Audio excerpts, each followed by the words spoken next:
Professor منظور الحق صدیقی گزرے ساڑھے حضرت دے رشتہ داراں میں جو سن صدیقی سن،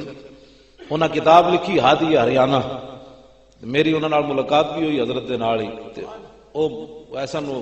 پہلے مودودی انہاں دے گھر رہے تھے، انہاں دے کوئی نظریات بدلے، پھر ساڑھے بزرگاں نال آئے تھے، پھر ٹھیک ہو گئے،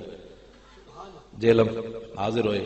انہوں نے ہادی ہریانہ جی لکھیا کہ شاہ عبدالعزیز محدث دہلوی تقریر کی تھی صحابہ دی شان وچ۔ اعلیٰ حضرت دے جڑے میں شعر پڑھنا اسے واسطے پڑھنا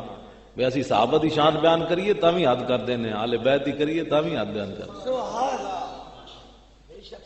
کہتے ہیں جی ملک وچ افراتفری ہے، میں آکھا جی افراتفری کے بند ہو جاتی، اج ایران دی بوریاں دے منہ بند کر دیو، ایران دی بوریاں دے منہ بند کرو اور سعودی عرب دے بوریاں دے منہ بند کر دیو، آج ملک وچ افراتفری مک جائے گی۔ میں اپنی ذمہ داری نال کر گیا، ساڑھے جید علماء تشریف بالکل ساڑیاں مسیتاں 5-5 سال نہیں بندیاں تے راتوں رات مسیل کتھوں تیار ہو جاندی، پوچھو نا خدا دا خوف کرتا نہیں پتہ ایجنسیاں ستیاں، اے ملک ہے تے اے میری پگڑی سلامت ہے، اے ملک ہے تہاڈیاں جرنلیاں تے اے فل سلامتن، تہاڈیاں گڈیاں تے ہوٹر تے تہاڈیاں کوٹھیاں تے کاراں تے تہاڈیاں یاشیاں سلامتن۔ اے ملک جدوں نہ رہیا تے ہما یارا دوزخ صدیق سالک دی کتاب پڑھے ساری فوج اتو لے کے تھلے تک، تے نواز شریف بھی پڑھے، ابو عبداللہ جدوں غرناطہ چھڑ کے وادی بشارہ چڑھے سی 67 شرطاں لکھا کے ٹرے سی غرناطہ وچوں کہ مسلماناں دیاں عورتاں انج رہن گیاں، اوقاف انج رہن گے، علماء انج رہن گے، مسیتاں انج رہن گیاں، تے وادی بشارہ جو چڑھے سی اوتے گھوڑے ہوتے تے پچھو عیسائی فوجی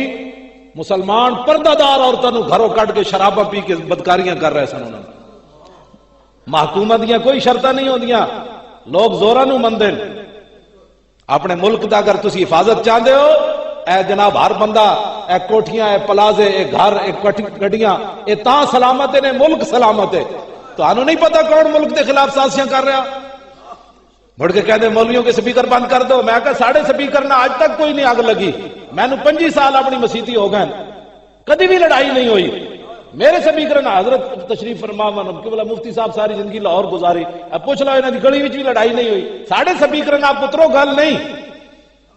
ساڑھے سپیکر نہ گل نہیں، اسی جتھے بھی جاواں گے حضور دی غلامی دی بات کریں گے اور ملک دی وفاداری دی بات کریں گے۔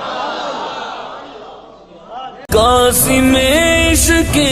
نبی جیسا لقب ایک سوا تیرے کہیں جچتا نہیں۔